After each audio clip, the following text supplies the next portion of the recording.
Hello, everyone. Good morning or good evening, depending on where you are. Hope you're all doing good. Welcome to the second episode of WIP FM 113.0, organized by IEEE Power and Energy Society Young Professionals, Women in Power. This is a monthly talk show with eminent leaders and experts from power and energy sector to introduce the various opportunities in this field and also to give you the inspiration, encouragement, and motivation towards achieving your dream as well as ways to sustain your passion. We have with us today a dynamic woman from the energy industry, Nirupama Prakash Kumar, who is working as a senior product manager in Microgrids at Bloom Energy. We are very happy to have you with us, Niru. Welcome to the talk show. Thank you so much, Preeti. Thank you for organizing this. Thank you for your patience, and sorry about the delay. Technical challenges for supposed engineering woman. Yeah, these days it has been a common scenario, and people do accept it. There are no issues for that. So, Neeru, you are a well-known person in IEEE and as well as in the energy industry. But for our young listeners and viewers, can you give a brief introduction about yourself, touching upon your educational and cultural background? Sure. So I grew up in India, and when I was growing up in India, and I don't know if it's still the same because I don't know about how young people think in India these days. I'm not that young anymore. But when I was growing up, you either became an engineer or a doctor there, and that's what was considered good. But my sister rebelled against that and she became a film actor. She's still a very famous film actor. So my parents said that if you don't take up engineer science, then we will not pay for your college or something like that. So really, it was like a threat to go into engineering. And initially, I was like, I wasn't sure if I liked it. But once I got into engineering, I actually ended up liking it. So, I mean, I wasn't as talented as my sister to rebel and do anything that would have been, good enough and worth my while. So engineering it was. Initially, I got into electrical engineering because that's what I got in the extreme competition that you have in India. Like everybody's just so smart. And I thought, I'll change to computer science or I'll change to electronics. Those were the more coveted, fields back then. You were in the IT industry. But I ended up getting into power. I mean, it was called Triple E, which is power systems and power electronics. And I actually ended up liking it. I liked it a lot. And I was like topping my class and all. Most of my classmates were, just not putting in the effort because they thought they'll get into computer science at some point anyways. So I was sitting and topping my classes and all that and putting in all the effort. I really liked it. But then when I got into a job, it was in the IT industry because those were the jobs that you would find back then. And I got in and I didn't like it. I thought that, okay, this would be the chance to know what is computer science and the coveted computer science and, going abroad and being an IT consultant. And I was like, this is the worst life ever. I am getting into renewable energy and I have to do something about it. So after suffering in the IT industry for a long time, and I'm not suggesting it's a bad industry, it is good, but it was long hours, it was boring, and it wasn't something that I liked. I wanted to get into power systems. And I told somebody once that I'm just going to do renewable energy in the US. I had no basis of saying this.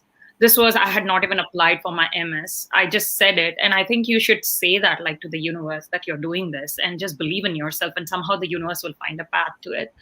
And so I ended up applying for my MS and I was still going to do power systems. But then when I came for my MS, my professor said, renewable energy is really taking off. So we decided to do renewable energy. And as luck would have it, just as I graduated, Obama got elected and the US Department of Energy got a lot of funding for clean energy and all that. So ever since I've been working in clean energy, I've moved from battery storage, doing research with the Department of Energy to working for the world's largest renewable energy company called NextEra. And then I moved to a startup in the Bay Area, which is both challenging and all that. But now I work for Bloom Energy, which is a fuel cell company. And fuel cells like take in hydrogen, natural gas, or biogas and convert it to electricity without a combustion. So it's like a very clean, renewable source. And I'm excited. I'm part of the hydrogen age. What else could I ask for? So that's my background. That was really wonderful. I think the choice that you made to move into the renewable industry, that was very apt at that time. And as it was suggested, like this is now in the boom, and especially the green hydrogen, which is now coming up.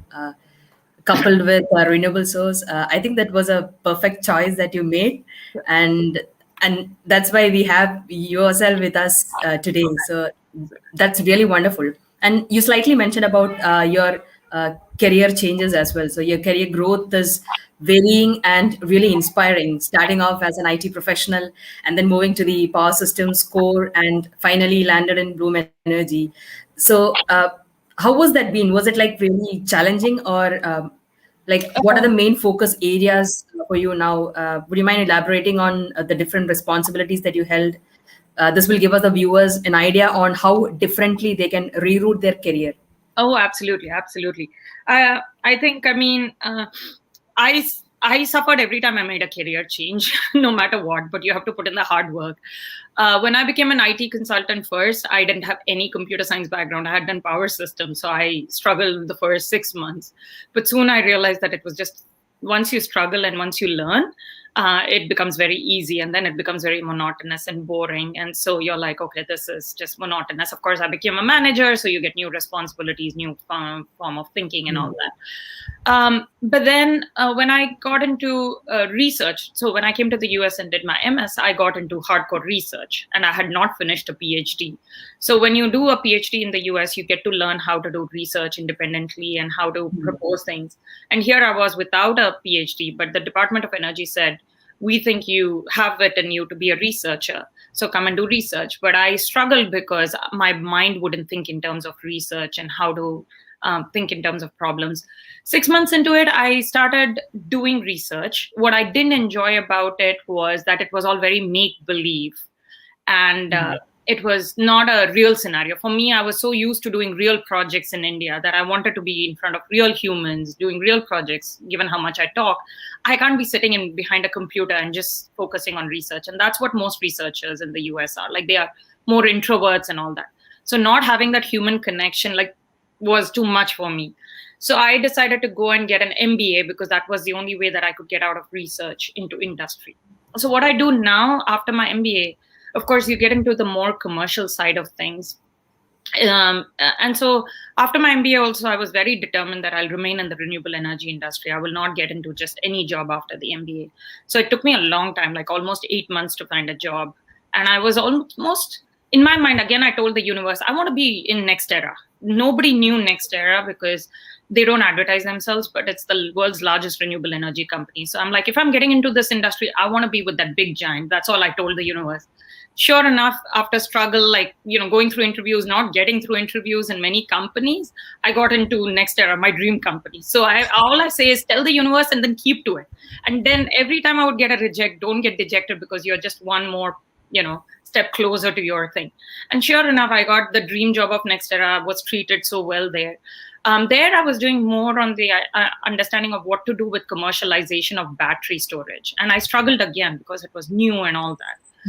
Today, what I do in my job is I'm a product manager. I determine what is the market for the product. So every single day I have to read about the industry. So this is where my research background actually comes in, except it's not make-believe research, it's real research. So of course I have that research, which is what I said the Department of Energy when they employed me, which is I will never give up. Like, I'll go deep into some topic and, I try and see what is it. It can be very frustrating because sometimes you won't get the answers very quickly. So you have to be kind of, again, it depends on the personality. If you're the kind of personality like me who will never give up on something till you find out like that it should remain, then you should get into something like this. So what I do is I do a lot of market research. I find out how the product should be, what is the complete nature of the product, why are people buying it, what is driving people. And then I, of course, go and talk to customers and all. So my day-to-day job is I'll sit in customer calls, I'll sit in industry conferences, and then I'll do a lot of Google research and read a lot of articles about what any industry is. So when in my company, I get a lot of work that is all market related. Then I have to, of course, translate that into a way that people understand. So I have to write a story and tell them the story. This is why people are buying our product. Otherwise, people will never get behind your story. So that's my day-to-day job. It's a lot of research and then storytelling. So you have to like humans, but you also have to like research. It's that combination. That's really good, and I can see that you're enjoying your work a lot uh, by being a product manager. It's not just the monotonous job, as you said. So since the market keeps changing very often, Yeah, you need to be updated, and you learn new things every day. So that should be pretty much interesting for you. it is. It is very interesting. Yeah, yeah. Right. So you mentioned you took your bachelor's from India and then moved to US. Do you see any significant difference in the educational system in India and abroad? Uh, good and bad. So I'll tell you what the good part about India is that it's hard, the education system. It's hard because the content is very rich. They push a lot of content on people because they want to keep it high standard. And then the other good part is that the competition is very high. So you're pushed to do well if you don't give up. I mean, I generally hope students don't give up. Yes, the competition is high, but they'll soon find out that they are the smartest in the world when they come out of India, or even within India, if they do some work for outside India, they'll realize that they are the smartest. So, like, I keep joking, I could have never gotten into an IIM in India for my MBA, but I went to Cornell for my MBA, which is an Ivy League school. It's like you can get into an Ivy League in the US easier than you can get into an IIM. That's how much the competition in India is. So I would say that is the good part. Like, the competition keeps you, very high alert, and the content is very strong. The problem is it's all rote memory and taught very badly. So we don't incentivize our professors. We don't pay them well. Till high school, our education is okay, but then college, our facilities are really bad. There's not enough funding for these colleges. Of course, everybody ends up getting into it and paying next to nothing for their college education, but that means that the facilities are not there. Like, I didn't even understand why I was studying something. In the US, the content is less. It'll be made very easy. It'll be made very simple, and there's no need to like anything. Everything can be even a copy open book exams a lot of times. So it's very simple, the content, and the competition is so low that you are not putting in the effort to study. So there are good and bad parts, but the other good part is the facilities are very nice because they put a lot of money into education. So you get the I would say you get the exposure. So you get the exposure that's there. So there are good and bad parts to US versus Indian education. I mean, US education is faltering, and I hope we can do something good about US education here. The last thing I'll add is, in India, girls come more for engineering. Maybe it's just because engineering is expected to be one of the professions. And I'm just talking about studying, and girls are not fearful of doing math or something. I mean, it can be individuals may be fearful, but as a collective, I had never heard, oh, women cannot do engineering. Like, some of the toppers would be women in classes and all that. Versus here, especially in the US and Canada, girls just don't even attempt math or science, which is very, very sad. And like if you see, like, in Canada or the US, the women getting into STEM is mostly immigrants like me, who are not fearful, but it's not the locals just too fearful. And I see that fear, and it's just unnatural for me because I haven't seen, growing up, I never saw girls fearing math or science. They were the toppers in it. So that's one of the problems of the US system, is how bad it is for women in STEM. Especially Canada is worse than the US, but US is pretty bad too. Okay, so maybe that would be the reason why we have more focus from the women in engineering community of IEEE there. So that would probably help in changing the system to an extent. So if I may add a bit more to that, so do you think the current education system is being adapted to the industry practices or the industry knowledge that's needed? In the US or in India? If you're familiar with US, then probably we could hear about that. And So yeah, and I'll talk about India also. I think education lags behind industry anywhere. But one of the good, but I also work in Silicon Valley, which is cutting edge. So we change very quickly here. But even like, I work for Nextera, which is based out of Florida and doesn't change that fast. But even there, the fast pace is 3 years. Here, every 6 months, the strategy changes. Our technology can change. Everything can change. It's like buying a new iPhone, but the curriculum doesn't change. Like, people are studying solar and battery now as if it's cutting edge. It was cutting edge 6 years ago, where 6 years the world changes. So I think that always education doesn't catch up with industry very quickly. Sometimes it does. In India, I feel like it takes even longer for education to catch up, and there's a lot of uh, it takes time for people to catch up. It takes time for professors to gear up and teach and all that, and for them to understand. So it's very how do I say, there can be a very big problem when students get out of education and come in. And I can talk about power systems more than renewable energy. Like literally professors don't have the equipment to teach what has to be done day to day. So when students come out, they don't know what they are doing. Like if they go to a utility in a state, electricity board or something, they have no idea what they have to do. And that kind of thinking is always lacking, because education always lags industry, always. And it's very sad. I don't know what to do about it. I'm not an educator, so can't comment on that. Yeah, I mean, it might take some time to get implemented, but probably I think there are some countries that are starting to go for it, where they introduce master's courses or the diploma courses related to the industry topics. So recently we have seen in India some courses related to the renewable energy side.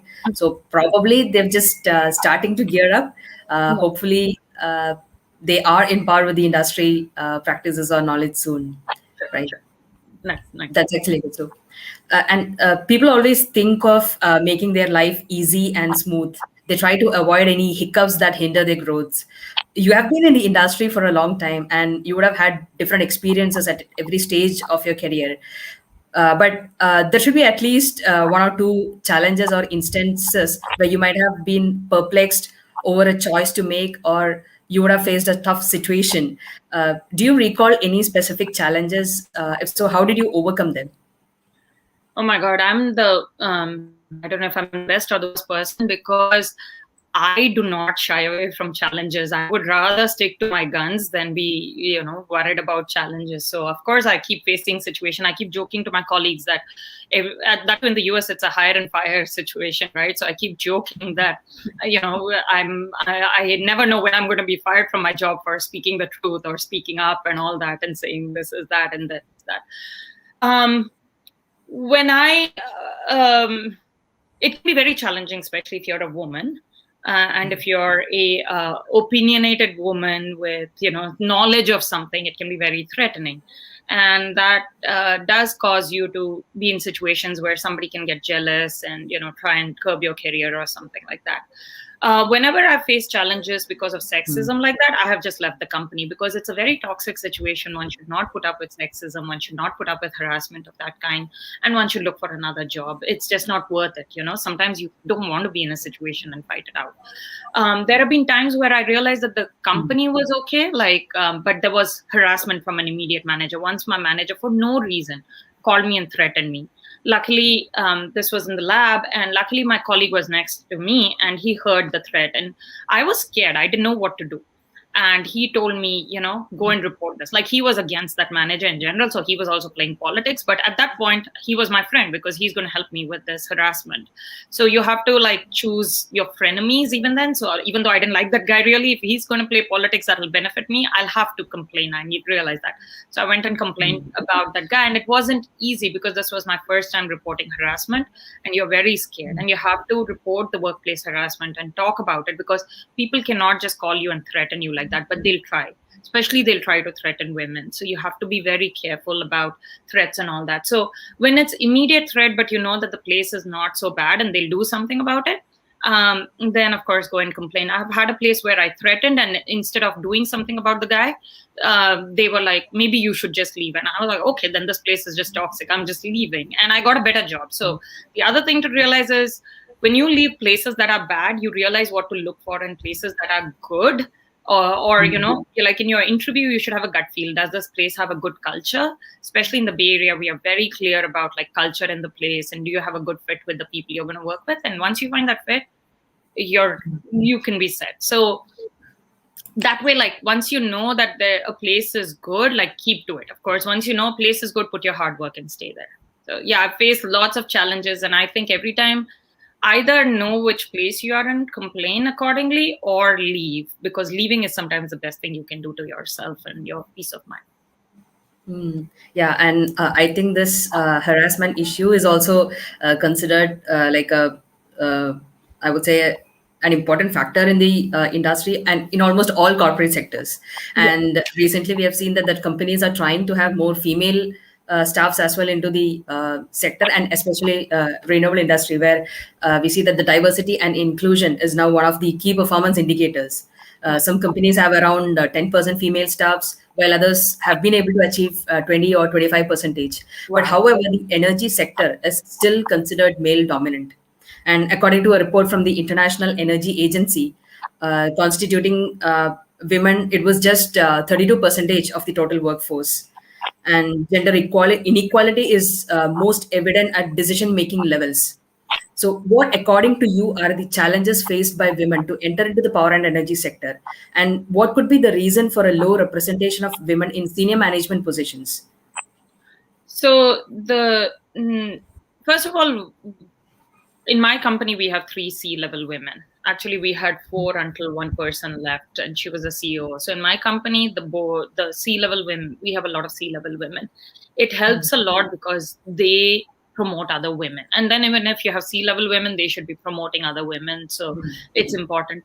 I think one of the most important things is the board of directors of the company and the CEO of the company have to make an effort to not only employ women, but women with the kind of culture where they will promote other women. So in our company, like, they'll make a lot of effort to promote other women, to promote C-level women who bring with them the culture of promoting other women. So that is very important, and that really helps. Um, I think the barrier to entry really remains on women telling themselves that they can't do it, or men actually. Anybody telling themselves they can't do it, it's all the barrier. I say or they listen to others. When somebody says you shouldn't do something, I actually run and do that thing. And that, I'm not saying is a healthy thing and for everybody, but just stop listening to other people. Just stop listening to what others have to say. If you feel in your gut, this is what I want to do, you will know in your gut. The other thing I'll say is, it's good to do one thing, like follow industry trends or follow your gut. Like when I was an IT consultant, everybody was like, oh, biotech is the place to be, biotech is the place to be, and a bunch of people ended up in biotech, but they didn't like it. You can like biotech, but you should know that you want to go with your gut feel, or you want to go with what the industry trend is. So go with the industry trend, if that's what will make you grow. Or go with your gut feel if you know how to read your gut feel. Not everybody is able to know what their gut feel is. So I would say both things, but in both cases, stop listening to people. If you know this is the industry trend and you think this is the future, put your bets there and go. And of course, always realize that there are risks to anything, your gut feel or the betting on the future, and be ready to change, like if the risk doesn't play out. So don't be risk averse, like go and take some career risk. Of course, always be mindful of, like, I've never left a job and just sat at home because I didn't believe in it or something. So take risks that are comfortable for you also. Like for me, it's not comfortable to just leave a job and sit. So even though I change jobs, I will stay in a toxic place till I get another job. So just being mindful of what works for you is important. Yeah, you actually pointed out the right thing. So I remember when I took electrical engineering for my bachelor's, my mother's friend was asking, like, why electrical engineering for a girl? So this is a very common question that comes, especially in India. And they used to think that electrical engineering was only for boys, and we are not capable enough to do it. But then that was purely out of passion which I took, and I'm really happy that still I am staying in this particular sector. And we do see that even if girls take this course, they join any particular company, but then they might take career breaks as well, either to support the family or their personal well-being, or it could be some other reasons. And I've also heard a lot about the work-life balance, and recently, people have corrected me saying it's work-life integration and not balance. But do you think it will be hard for women to come back to this field after a break? If so, what kind of preparations they can take to arrest career break challenges? So, a very great question. I mean, I would say that when it comes to energy, I took a break. I was an IT consultant for a long, long time before I came back to graduate school. So, of course, if you take a break, you'll lose your knowledge and all that, but you can mitigate that. The other break I would say I took is my MBA. So 1 year I was studying my MBA, and then it took me 8 months, and then with visa situations, almost 2 years before I could get a job. So for 2 years, you can consider it a break from the industry. But what I did was I actually took up a research position with IEEE Smart Village, and I kept myself engaged. So one of the good things in the US is you can maintain your legal status by doing a unpaid internship. So I just went to Smart Village and I said, I'm searching for a job, and you can do it like 20 hours a week or something. And that's no big deal, like especially when you're sitting at home. So I told IEEE Smart Village, can I be your unpaid researcher and do work for you for 20 hours? And they said, sure. And that's where I became an ambassador, because I just did more work than everybody else. But what that did for me is that soon they were giving me lots of responsibilities. So I was like ordering kits for them from Africa, sending it to, kits from Asia, like China and India, and sending it to Africa. So I was doing the whole logistics thing. I was talking to all these manufacturers in Asia and India, and then sending all that information to where it should go in Africa and all that, and learning a lot about logistics. I'm not a logistics person, but some of the Smart Village people were like, oh my God, how did you pull this off? So what ended up happening is that I could relate that in my interview. So when the next era, they were like, what were you doing? Though I put it as a volunteer position, I could still talk about what I'm doing. So I think when you're taking a break, let's say women are taking a break to have a family, baby or something, get engaged. Like maybe take a position for a researcher with the university. If you can afford it, make it unpaid. I could afford to make it unpaid because I was living with my brother. I had lots of savings, so I could pay for that. But if you can't afford it, also see if you can take a part-time job that kind of sort of pays for itself, so that even if you do 4 hours a day or 2 hours a day, you will be engaged with the industry. So you will be engaged. So I say don't take a complete break. Take something that's at least like, making you in the industry. You can be in IEEE, you can become like a chapter chair or something to keep with the industry, and do that volunteer position when you're taking a break, and you'll never lose track. That's what I would advise. Yeah, that's actually wonderful, because I have never heard anybody else saying this kind of a thing that you can take into when you're taking a break. So that's actually wonderful. And I can see that it really helped you a lot in your career as well. So, Yeah, it did. It and did. yeah, good. And you mentioned you're part of microgrids right now, and we have been hearing about microgrids a lot over the past years, and that it can do wonders in the energy sector. And your major involvement is in this area, which is kind of vast. Would you mind telling our viewers on the different opportunities that are available for the young professionals in microgrids?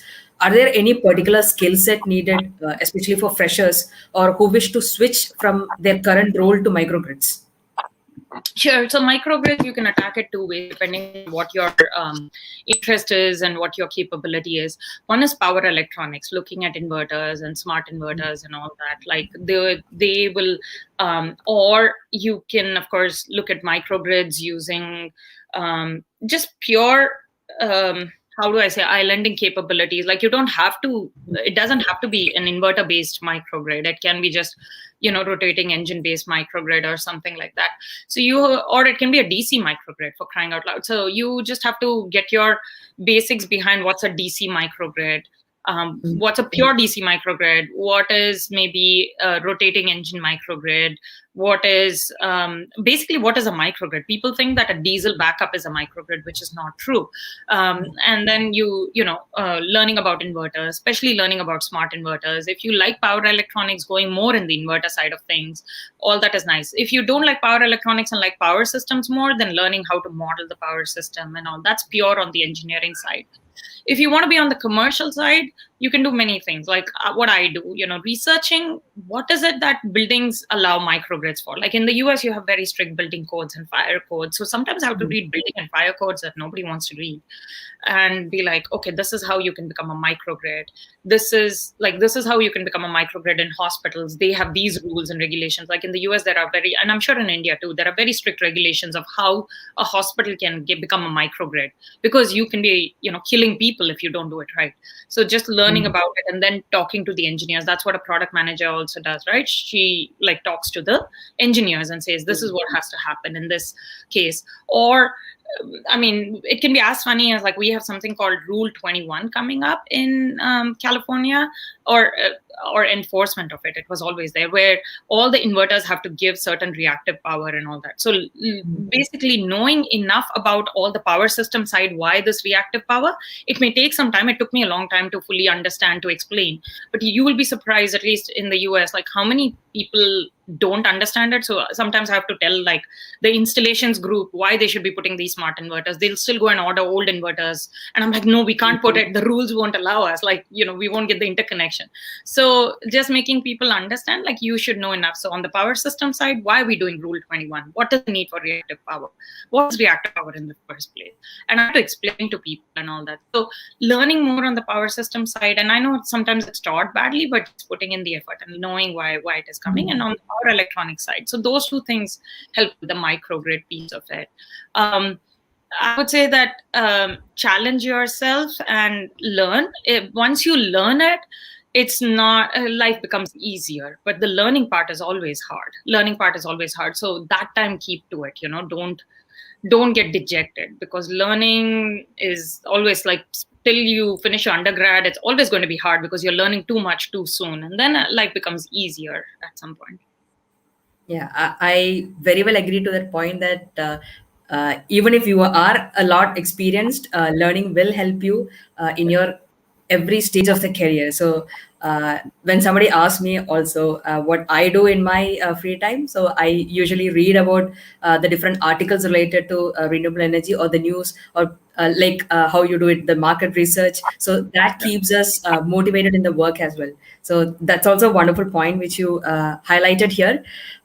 We have heard a lot about your professional journey. So let's now hear something about your volunteering activities, especially IEEE and Humanitarian Activities Committee.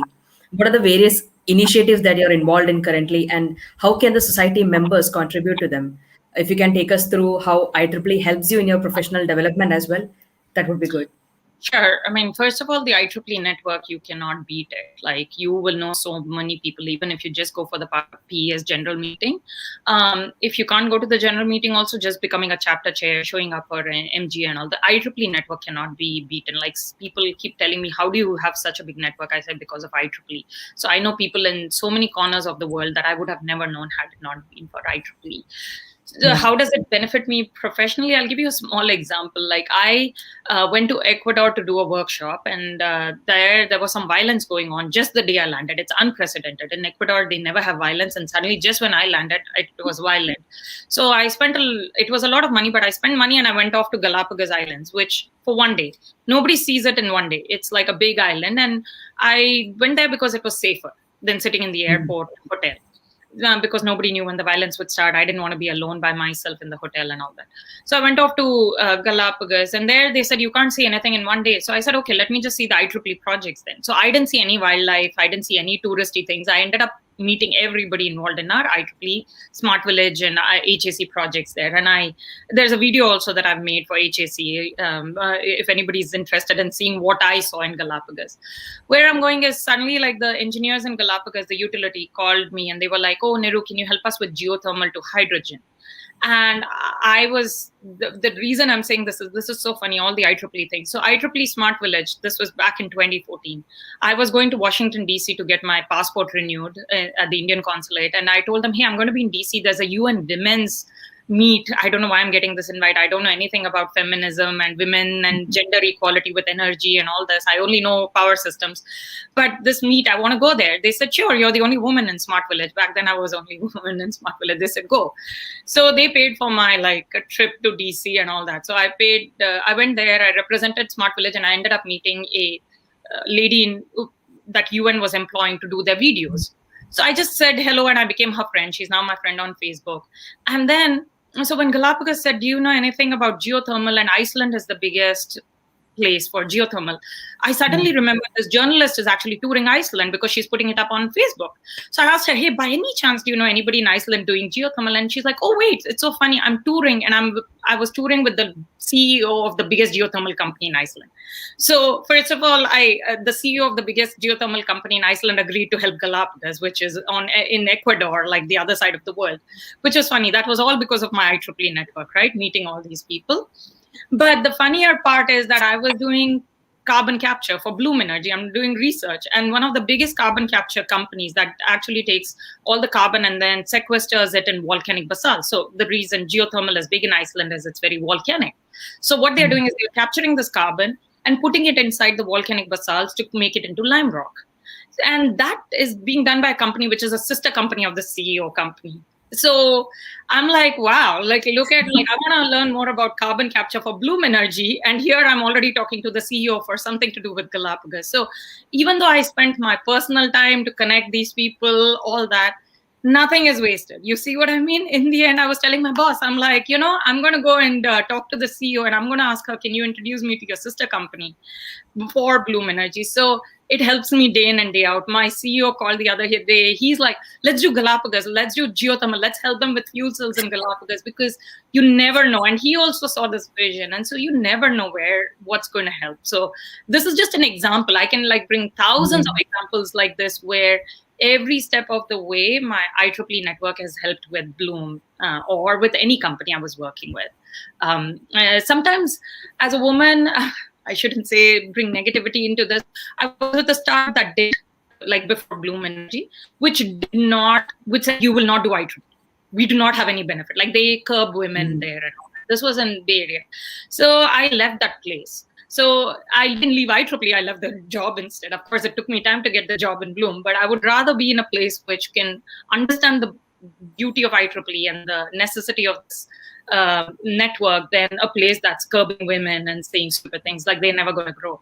But it speaks for itself. The way Bloom is growing is that they see that. So anyway, that's just a long story for your question about the network helps me day in and day out. Think about 2014, I met some woman because of Smart Village, and today it's helping me with my carbon capture. No, though it was long, I I actually enjoyed it, and I feel that usually the young professionals have this thought of after getting into the industry, what will I do with my IEEE membership? So usually students are the ones who get attracted to IEEE activities or events or initiatives, but then when they come to the young professionals stage, they are in a dilemma, and they just don't renew their membership, failing to understand what IEEE can actually give them. So exactly. I think this story is an eye-opener for those young professionals, and I hope that this will help them understand that IEEE can help in your professional development as well, and not just in your students. The other thing I'll say is that, and this I want, this is because of business school that I know, and business school in the US is a lot about networking. So something that is not taught very good in engineering schools. Always help somebody. Not first of all make you feel good, but you never know when you want somebody's help. If somebody's a really bad person, you don't have to help them. Don't help bad people, but always go out of your way to help somebody with their work, with their finding a job. All of my friends, if they ever ping me, anybody pings me, hey, I want a job in Bloom Energy, I'll never refuse, because that extra effort that I put, you never know when it pays dividends in your networking. And you just should feel like there's a joke in the US, you should network such that you should know the person's second child's name. You should know them so well that they are talking about their children to you, and talking about you should connect with somebody at that personal level and make them feel very nice. So when it comes to things like that, always be a booster for people and make people feel okay, I'll help you in some way. Of course, do it with the way that you can, but help as much as you can. That always pays dividends in your career. Don't think about when it'll come back. It'll always come back. Right, you said it right. It's actually good to help and also be helped by others. Exactly. Right. And you said a lot about your involvement in IEEE Smart Village. This is something that is kind of a black box to most of the people out there. We just know that it focuses on integrating sustainable electricity, education, and entrepreneurial solutions to empower the off-grid communities. It is not, as I mentioned, not known to many people out there, and some just know that okay, such a thing exists. But how to get involved in it, or what kind of projects are being undertaken, it's a a black box. And if you don't mind, could you elaborate on that part and also brief on? You mentioned about your involvement in Smart Village, but then how to get involved? That Sure. If the professionals can know about it. One of the challenges for being involved in Smart Village is that it is, after all, a network that's helping entrepreneurs in the field to get more electricity. So, of course, there is a technical committee, there's an educational committee, and there are different committees, and you can be part of a committee. But with like any IEEE committee, you can only be involved as much as you put in the effort, right? Nobody's going to tell you. So that's one of the challenges, that people don't know how to contribute, because if it's their first time doing humanitarian projects, they don't know what they're doing in Smart Village. They don't know how to connect these. I was very lucky that I could get involved in Smart Village when nobody knew about Smart Village. Nobody wanted to, it's not like nobody wanted to talk to them. Nobody cared about their vision, nothing. So when something nobody cares about, you go and build that vision, right? So I was very lucky. So never, just because something is successful, you shouldn't attach to it. Just because something doesn't seem successful, you shouldn't detach from it. Like, I felt that Smart Village had a promise. So I had that gut feel. Again, I'm not saying I was right or wrong. It's just that my gut feel paid off. So yeah, when I got attached, there were people who could tell, like, hey, this has to be done. There was so much to be done. But there were many efforts that I would do that would go waste in Smart Village. There were many efforts that actually did a lot of good. So I think one of the things you're pointing to, and I'll speak to Mercy, who's like involved in Smart Village, how we can do more webinars that are introducing Smart Village again. At one point, I was an ambassador, and I used to go do these talks so that people knew what Smart Village was. But for young professionals to get involved, because we are not entrepreneurs, we are not on the ground, and some of us could be IEEE members. If you're doing, like, let's say, village level electrification in India, and you are running that business as a social impact business, then Smart Village is a great partnership, and there may be others and all that. What you can do is, if you find somebody, one of your friends is doing like this, like they are doing some kind of solar or something in a village in India, connect. I mean, it's not just one village. Smart Village requires like 1 million people or something they have to affect. So connect them to Smart Village and see if the partnership will go through and all that. It takes a lot of effort. Global Himalayan Expedition, for example, like the first time I was told to go tell them, we will not connect with you. Today, they are one of the poster children of a Smart Village and all that. So it's just, you have to be patient. You have to be entrepreneurial yourself to be a Smart Village volunteer. You have to make your case and all that. I think that skill set helps a lot in the workplace too. You will be told a lot of no's. Convincing people without looking like you're forcing your viewpoint is such a delicate balance you have to balance in the workplace, that Smart Village would be a great place to learn. For young professionals to feel like they're making an impact, I would say you can also go through HAC site, especially doing site projects. You'll get a lot of funding. There is a lot of funding for site projects. Make a site in your section and then propose a site. And how can you come up with examples? Like, in the US, people feel we don't have issues, right? We don't have humanitarian issues like you do in India. So it's even less evident. But then suddenly you realize, wait a minute, Native American communities here don't have that kind of effort. But then I found somebody who's a tribal member, and her tribe doesn't have clean water or electricity. So then I was like, oh, wow, we should do this. And turns out her son is going to Oholoni College, whose professor is our site chair. I was like, wait a minute, your son is in the same college where our site chair, she's a professor. So I was like, I'm going to speak to our site chair and our section chair, who are just amazing, and be like, we need to work with her students. And getting stuff done with students is easier, right? They'll have more time, especially if the professors. We need to, get her students to look at this project, and he can lead as a student member and give back to his tribe. So thinking about these kind of things, if you put it out to the universe will just connect the dots for you. What are the chances that my friend's tribe has these problems and her son is going to the same college where our site chair is the professor? So it's and our site chair does these kind of projects. She's very well known in the White House and all that. So it's just that you have to do these things. And I'm not a young professional. Our site chair is also a professor. She's not a young professional, but we will be helping the young professionals do this project, not us. First of all, we don't have time. We have lives that are getting busy. So that's the thing, that you have to just know how you can do side projects, come up with creative things. I think getting involved through site is easier for most IEEE young professionals, or connecting any entrepreneurs to Smart Village. You can do volunteer work for Smart Village. Just know that won't be direct impact. So it depends on what people like. If you like direct impact, go through site. If you are okay with doing back office volunteering kind of jobs, Smart Village is a great place. Just get involved with the right people. Okay. Yeah. I think that cleared most of the things related to site and Smart Village, and probably there are something more that needs to be explored. And as you suggested, some kind of webinars or talks on Smart Village would really help all the members out there to understand what exactly is being done and how they can get involved. And that would even help the smart village community people as well to get their jobs done easily. Exactly. And Exactly. from what you have shared till now, I can see that you're a very strong person, and initiating something from you is not so difficult. At least to say that I can do it is not so difficult. But just out of curiosity and enthusiasm, we do such kind of things. But sustaining is the toughest part. You're involved in various IEEE activities, you have your own job to do, and also take care of the family.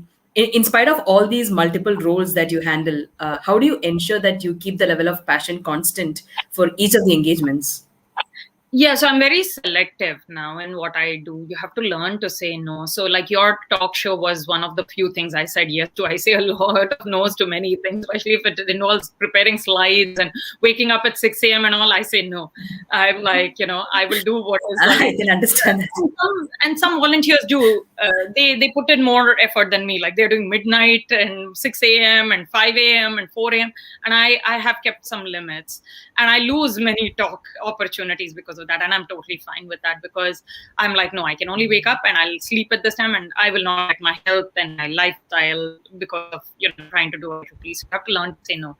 Like this site project, Sampath, who's the HAC chair, has been saying, Niru, we need Region 6 projects. I said, this year I'm still doing HAC term. Give me till 2022. January 2022, I'll start a side project. That's what I told him. So you have to January 2022 is not very far, right? But you have to compartmentalize. And even though I'm excited to start it now and he's already joined college, I still have to say, no, I need to give time for my family. I need to give this, and I will not do this until January 2022.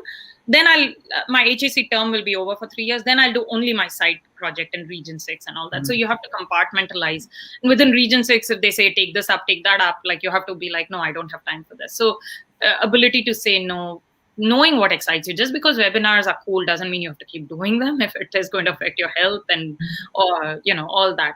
And of course, my job is the main. So if anything affects it, I say no. So of course, like I said, job also benefits from IEEE. So within reason, they also understand that I have to do IEEE work sometimes in the middle of the day. So those kind of things. So you have to know what you can give energy to right now, when you can disconnect, what you need so that you're not burnt out. Burnout is very easy in IEEE. So just know that even if you feel like this is the place you're getting valued and you're not getting valued at work, so you're putting in all your effort into IEEE because that makes you feel good, just know that balance it out with family, because family ultimately will make you feel valued no matter what. They are the people who love you and all that. So just make sure that you're not getting burnt out so such that your personal life is getting affected. And so you don't have to agree to the midnight webinars or many webinars. Like, I say no to many webinars. I cannot. Yeah, like there was another webinar request from Kerala, and it was right in the middle of before a family function. I'm like, no, where can I do this? I'm so sorry. It's not like I felt bad saying no, but you can't do a family function and a webinar. So That's true. And women often face this difficulty of saying no to any request that comes to them. So that is something which we need to learn, or make the others also understand that yes. at what time you need to say no. It doesn't matter whether. Yeah. Once I said no to a job in the US, the person who was the recruiter said, I have never had a more lovely rejection letter ever written to me that now I feel like we need you more in this job. So write a very nice letter when you're saying no to somebody. You're like, I'm so honored, because that's true. You're honored. You are really grateful to them, but you can't do it. So write a very nice letter back and be very respectful and grateful for that. That's true. That's very much true. Right. And right. During my school and college days, I used to write quotes here and there in my room just to keep myself motivated. By seeing those quotes itself, I used to feel happy. Even now, sometimes I do the same. Do you have any such quotes that inspired you so much? So I was telling earlier, like, Steve Jobs' quote inspires me every time. And this inspired me when I was applying for my MBA and even my MS. Because when I was applying for my MS, somebody was like, you took such a big break. You're so old. I wasn't that old, but still, you're so old. Ab kya MS karegi? That's what somebody told me. And then when I was doing my MBA, I was in the US. One colleague of mine, he's like, oh, MBA is so useless. You don't get anything out of it. So Steve Jobs' quote, keep others' noises away from you. it's just noise. Your gut already knows what you need, and the dots will connect back. Like today when I look, it's true, all my dots always connect back. You sometimes think like, oh my god, this is the, I'll never find a better job, what am I doing, this job is so toxic, da, da, da. You will always get better tomorrow. So just don't listen to anybody's opinions unless it feels okay. If somebody's opinion feels uplifting and good, listen to it. If somebody's opinion feels negative and as if they're trying to tell you not to do something that you think you'll want to, then don't listen to them. Don't listen to that kind of noise. So I forgot the quote already, but I go and back and read from the Stanford graduation speech that he gave. And don't listen to other people's noise. You already know what you need in life. So don't listen to other people. I think this can be a key message from this talk. Like, keep away all the noises that you don't want to hear. Exactly. No, the other thing that you brought up, you said something really interesting about what your mother's friend said about girls in electrical engineering. I had something even worse happen to me when I joined engineering. And this is in India where women join engineering. This lady was much younger than my mother. She was my mother's cousin. We were in her house because, that's where she was in Bangalore and that's where my counseling was happening. And she said, what's the point of giving a payment seat to a girl? I ended up getting a free seat, but still she's like, oh, you pay so much, then you have to pay for her wedding and dowry. There's no point. And even if I had taken a payment seat, which I thought was regressive, she only had a son, and I was like, this is very regressive on her part.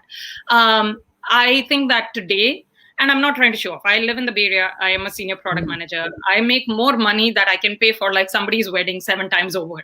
So I'm just saying that don't listen to people like this. You will make the money. You will vindicate yourself. All this nonsense, this whole like investing in education is so important if only the person, believes in it. Just don't listen to people who say don't invest in education, whether it's even in the US, they'll be like, oh, I can get paid $17 an hour with a high school degree.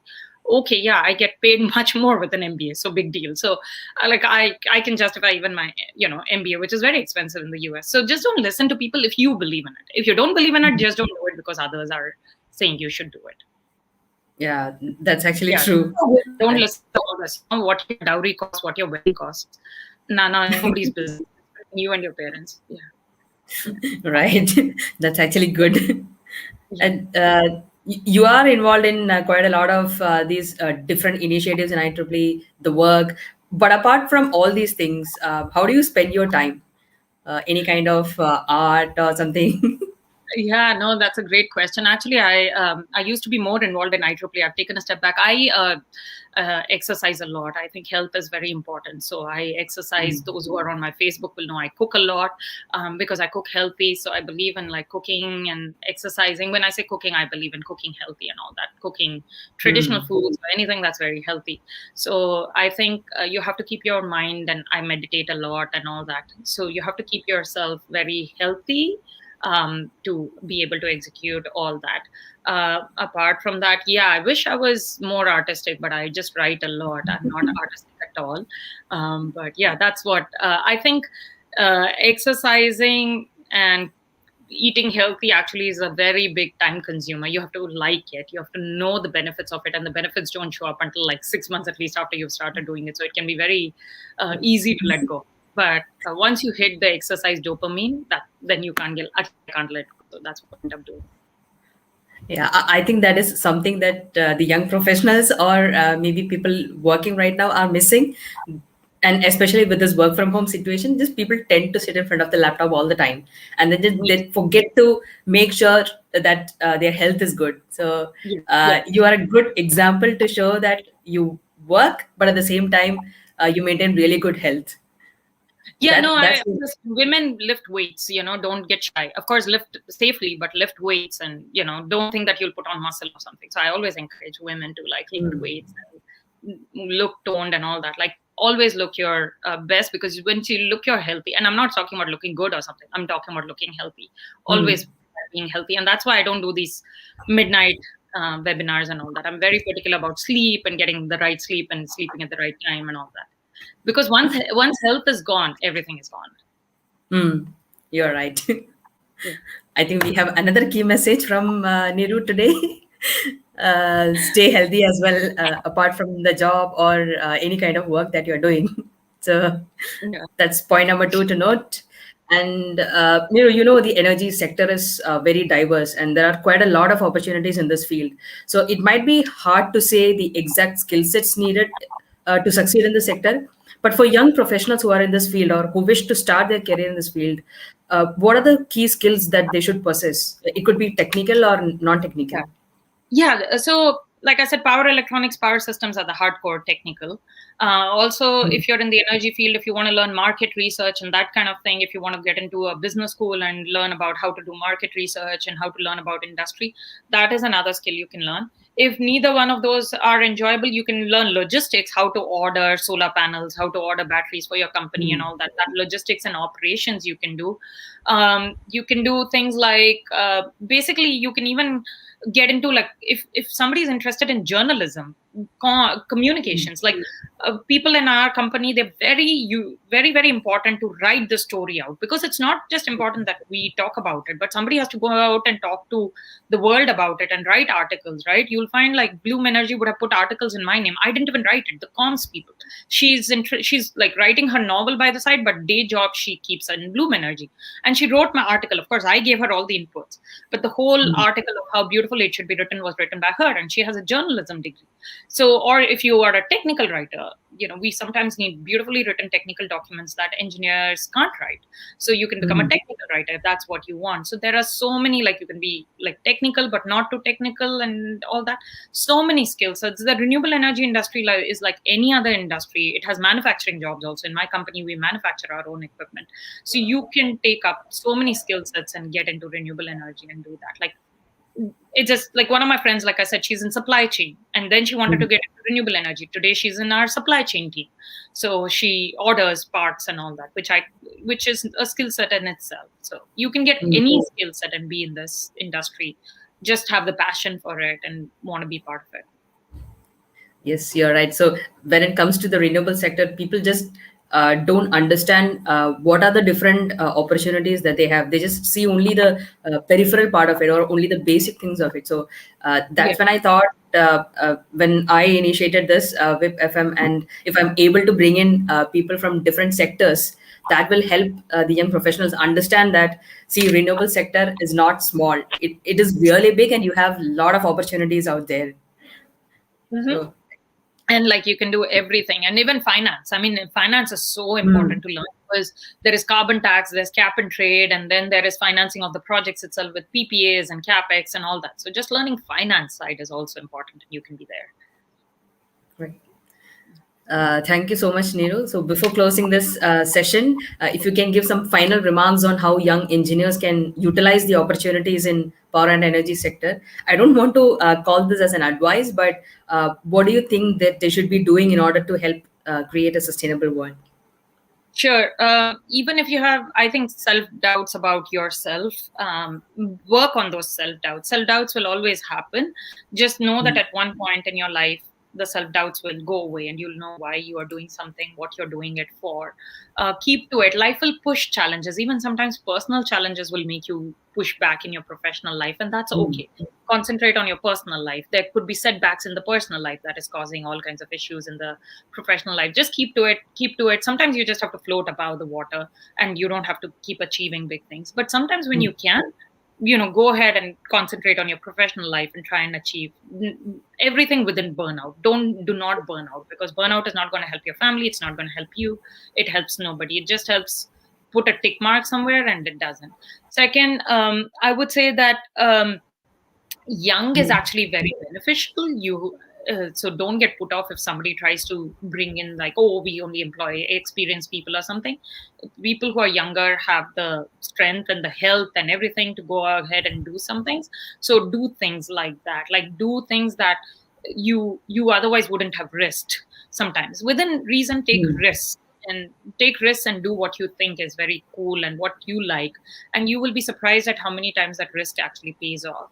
So I think just with power and energy society, I think I'm very glad that young professionals are being noticed and encouraged and all. And I think it needs more encouragement. We go to a PA's general meeting, it's filled with older men, like there are barely any women, there are barely any young professionals. So I say, young professionals, please come there. Please, make yourself feel comfortable. It's not like you don't belong. In fact, you are not just the future, sometimes you're the present, because you have the capability to actually pull things off at this point. So I think young professionals are very, very valuable, and I'm glad that PES is doing something about it. Thank you so much, Niru. It was really wonderful having a chat. I just didn't notice that 1 hour has passed. So it was really wonderful. And I would like to thank you for accepting this invitation to be part of the WIP FM 113.0 and sharing your experiences and valuable insights to the viewers, especially the young professionals. That was really wonderful. And thank you so much for being part of this. No, thank you, Preeti. Thank you for all your patience, including me joining late this morning, and for changing the time to suit my schedule and all. You're just wonderful. So I really think you're one of our upcoming WIP, leaders, or you already are a leader. Actually, you're not even up and coming. So thank you for doing everything so effortlessly. I mean, if I were you, I would have been so stressed. So I really admire that. Thank you so much, Niru, for that. I really appreciate for being kind. Thank you so much. Looking forward to having you in our future events as well. And thanks to all the viewers and listeners for joining this episode 2 of WIP FM. We'll see you in the next or upcoming episodes. Thank you. Thank you.